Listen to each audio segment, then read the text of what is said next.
So we did the snow beast. Now we're going to do the snow creature. Hopefully this snow monster movie goes better than that last one. We start this one off with a ton of mountain pictures and some small snow effects going over the top. And then our title screen.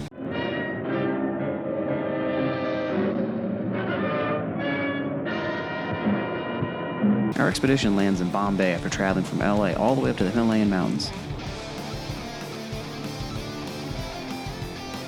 This is Dr. Frank Parrish, played by Paul Langton. He's our leading guy and narrator. By profession, I am a botanist. He's a botanist, heading up to the hills to check out plant life. We also got Peter. He's the group photographer played by Leslie Dennis. Subaru, the tour guide, played by Tara Samata. And a bunch of extras who hopefully get eaten. They begin their journey, and it takes them over 10,000 feet above sea level. They reach a pretty good spot for Frank to start his work, so they set up camp. Frank tells Paul not to drink or smoke in front of the rest of the team, because it's kind of looked down upon. They check in with the local town and let them know that they're alive and made it to the spot they want to work from. But that night, the town has an unwanted visitor. Surprise, motherfucker!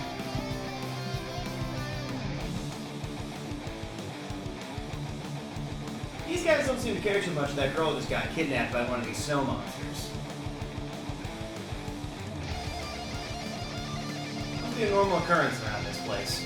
So the bros from the town run up to tell Frank that a girl was taken, but Frank and Paul really don't care. Because of my decision, I felt that Subra resented and disliked me.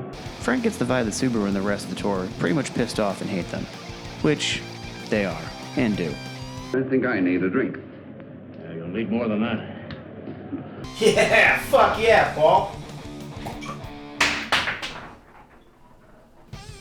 So they set out to look for the Yeti. And Subaru is so gung-ho that he destroys the radio so they can't call down for help, because technically, they got Frank and Peter as hostages. So I guess now we find out the girl that got stolen was actually Subaru's lady. The next morning, they find Yeti tracks near the camp and they decide to follow them. But they can't find it, so they make camp again. And then that night, the Yeti attacks them and tries to kill them off one by one. They need to find shelter because the storm is coming. And wouldn't you know it, they make camp in the Yeti's cave. They search the caves for the Yeti. They find the Yeti, but the cave caves in, killing Mama and baby snow creature, and it only knocked out Daddy. They decide to bring the beast back alive. Not sure why these dudes are sleeping in the tent with the creature, but I guess to make sure it doesn't escape. Once they get back to town, Frank and Paul turn Subaru and his men for mutiny. This is Inspector Karma, played by Rob Kino. He lets them keep the snow creature at his police office. Frank heads to Bombay to see if he can arrange for the creature to be brought back to LA. Frank jumps off the plane and meets up with his wife, Joyce, played by Darlene Fields, and his buddy, or something like that, Corey, played by George Douglas. They head over to pick up the snow creature and are stopped by Mr. Fleet, played by Bob Ice, who busts Frank's balls by saying they need to go through immigration because due to Paul's article that was published before they got back, they're not sure if it's a creature or a human. But believe it or not, they have to call up Dr. Louis Dupuis, played by Rudolph Andres, to examine it. Yeah, what the fuck? I have no idea why the story took this turn, but I'm guessing to give the monster a chance to escape?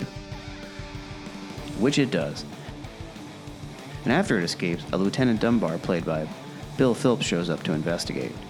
Why are they introducing so many characters now at the end? There's only like 30 minutes left to go. So the snow creature is going around killing women around LA, kind of like it did up in the hills, so this is nothing new to us. They try to put the city on lockdown, but people are still getting killed somehow. They figure out that it's using the sewer system to get around unnoticed, so they split up and track it down in the sewer. So they rig up a net to catch the monster, which kind of goes a little unhinged, but after 2 shots, the beast goes down. The end. Well, this one is definitely the low of the low for the budget movies. There's not a lot of monster in it, and when you do see it, you can tell it's just a guy wrapped up in a hoodie or parka. It's really weird that the story is broken up so slow. You have them climbing the mountain, searching for it, which is about 75% of the movie, And then you get another like 15% of them trying to figure out if it's a human or not. And then the last of the movie is them just trying to find it, and they kill it in a matter of 2 seconds. Ugh. Not one of the better movies, but hey, if you're on a plane and you need time to kill, check out The Snow Creature.